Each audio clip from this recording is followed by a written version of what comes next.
Everybody, it's Christy and Wes back from 180 Digital. We wanted to look at our next blog article, one that was pretty popular this year, this past year. We all dealt with COVID, and so we wanted to kind of reflect on and also look forward to some of the changes that happened within churches due to COVID.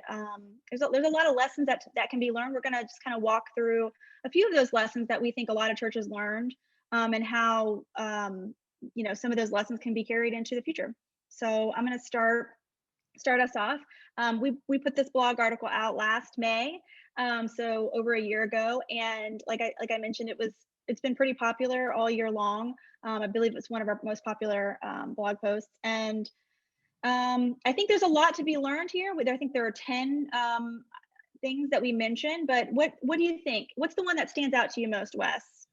Yeah, I mean, I think there's a lot of things. What a year we had to endure, and what unusual circumstances led to that. And I think the church adapted because we had to.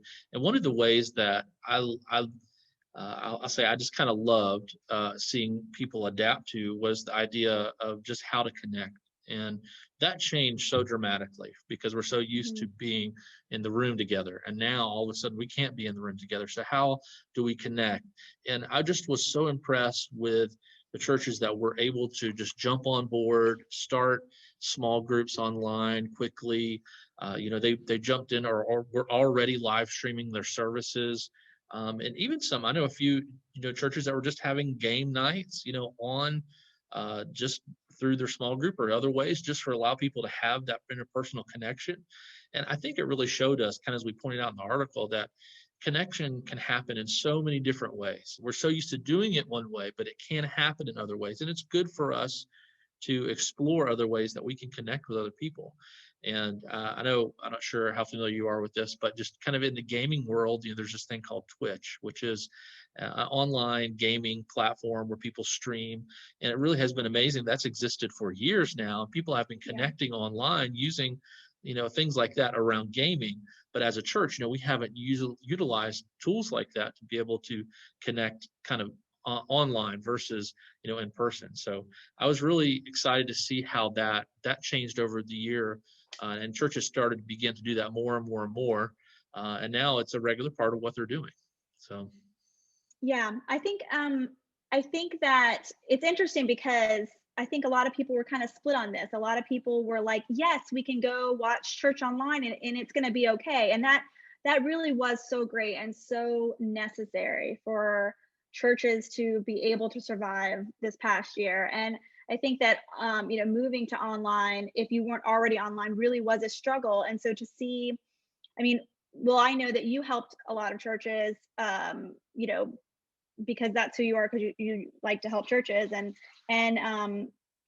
I know that a lot of churches did struggle, but there were, as you mentioned, a lot of churches that were already able to stream their services online. So then it was the flexibility to move other things online too. It's not just the streaming of the services, but because there was no human interaction for so long, for so many churches, for so many states around the country, it was, what else can we do to make sure that people aren't falling into depression, or make sure that we're still staying in contact with each other. And I think that it became a really an important struggle to tackle and to really come up with solutions for. And I think a lot of churches came up with some creative solutions, which what I really liked seeing, and we didn't mention this article, and maybe we'll write in the future about some of the things that we're looking back at it now, is seeing that so many churches were helping each other too. So there's connection amongst church communities, different churches helping each other, which I thought was really great.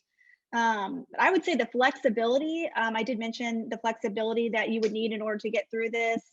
I would say flexibility became super key because, it was, gosh, I remember it was like one day everything is going to be fine. And literally like a week later, it was like everything's going to shut down for, at first we thought it was very temporary. And so then it was like, well, maybe we don't jump into a full plan. Maybe we just, halt church for this Sunday. Maybe we just halt church for 2 Sundays. And then as things kept still not knowing what was going to happen, the uncertainty of everything for, goodness, it did seem to drag on, right? The uncertainty element.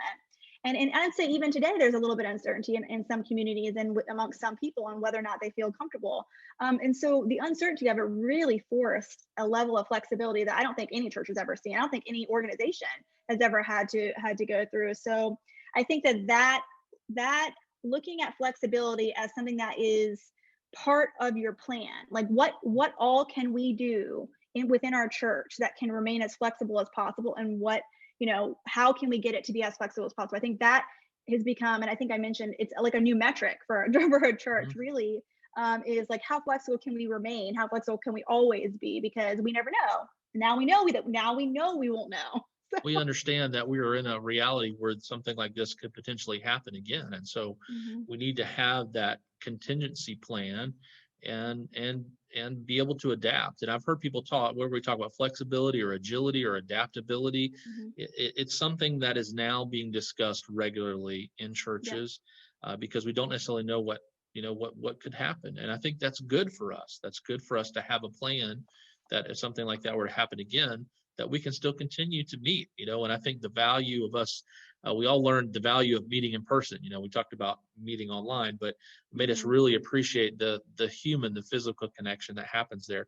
And we want to make sure that we're able to adapt no matter what's happening. So for Yeah. sure. One other thing I think was really interesting to me was just the need to understand that the church is more than just a service. Like you talked about real quickly there about just watching live streams, and that's great when maybe it was a month. And maybe month 2, but then when it started getting to month 3 and 4 and 5 and 6, and now we're Yeah. we're rounding the bend. People need more than just a service. They need to connect online. And what I loved, I think that highlighted for us a dependency that we've leaned too much into, that just Sunday morning experience. We call that Sunday morning experience. We've leaned so much into that maybe we've neglected those connections that happen in small groups. And while that's great to do in person, now we had to adapt to be able to do those online. And I think that will carry forth to kind of move into one of the other points you made there. I think that will carry forward into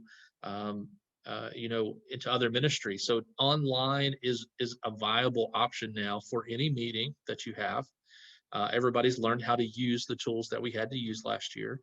So you don't necessarily have to meet in person. It's now an optional thing, not necessarily a required thing. So I think online will really find its way into youth ministry, children's ministry, whether that's just in planning meeting or in activities. I think I'm really looking forward to see how that continues to grow, because there's definitely some new opportunities for different types of ministries to happen. So I'm excited to see what happens with that. Yeah. One thing I think, and maybe you'll agree, is I think a lot of teams, a lot of church leadership has realized, like, maybe our teams aren't big enough, or maybe I can't do everything Yeah. by myself.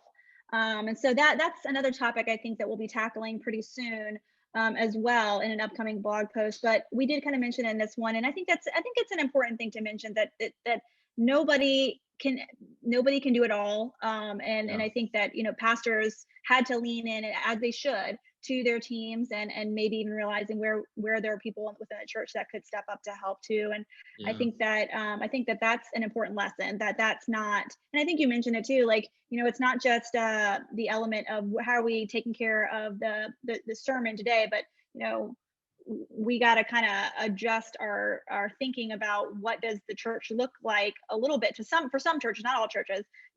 How can we delegate things to people so it's not all on one person, because that I know got stressful for some churches, when it was like, you Yeah. know especially some pastors, maybe if they have an older pastor who's not as familiar with technology, hasn't had to lean on technology. I know that was a struggle for a lot of churches. So there's definitely a lesson to be learned on spreading out the requirements of what needs to be done, and really delegating, and creating a strong team within your church.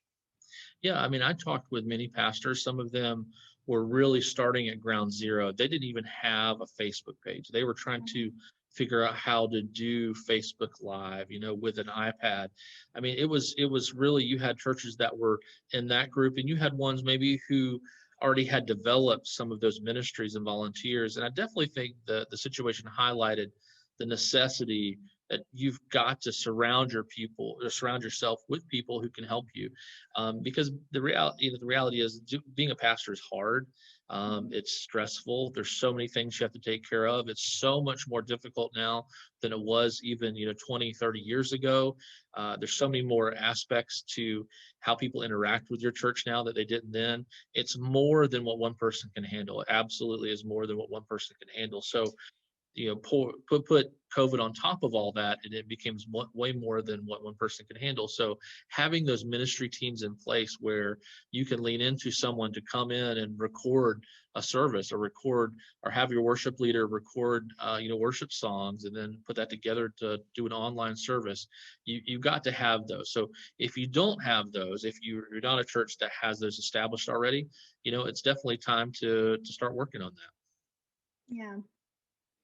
So I think we only have a couple more minutes, right? Yeah. For just a couple more points. I would say my favorite element to this particular blog article, but also for the future, is how strong the church had to become and how strong we realized the church was. And I think that really kind of ties into um, the church is necessary, and we obviously we believe that we have God on our side, and so we're it's always interesting to looking at the Bible and looking at what's going on in the world, and there's a lot of things that we maybe could get down about, but we have God on our side, and um we're gonna spread the gospel, come hell or high water, as they say, right? So, and so I think that was really inspiring to me this year, and I think that is something that we can, take forward too. Like, we're here to spread the gospel, and we were able to. Most churches were able to adapt to be able to spread it even wider than we even originally imagined, and so I think that's probably a big positive that came out of it, right? Yeah, absolutely. I mean, you don't really know how strong you are until you're tested, and that was a testing for us as a church to understand that. Because the reality is, there were some churches, honestly, that didn't survive COVID. There are some that barely survived. There's some that thrived, but having that testing will make you stronger if you endure. I mean, that's a very scriptural principle there, that if you want to be tested in order to grow our faith and our strength. And so, I know that the church is stronger now than it was in 2019. I know that this church is stronger now, than it was 6 months ago. So I think this has definitely been an opportunity for churches to flex muscles maybe they didn't even know that they had, and to grow and understand what's important in our ministry, because when all the programs and things go away, what is it that really makes us who we are as a church? So I definitely think we learned a lot of lessons last year. Nobody wants to have to go through that again. Nobody enjoys that.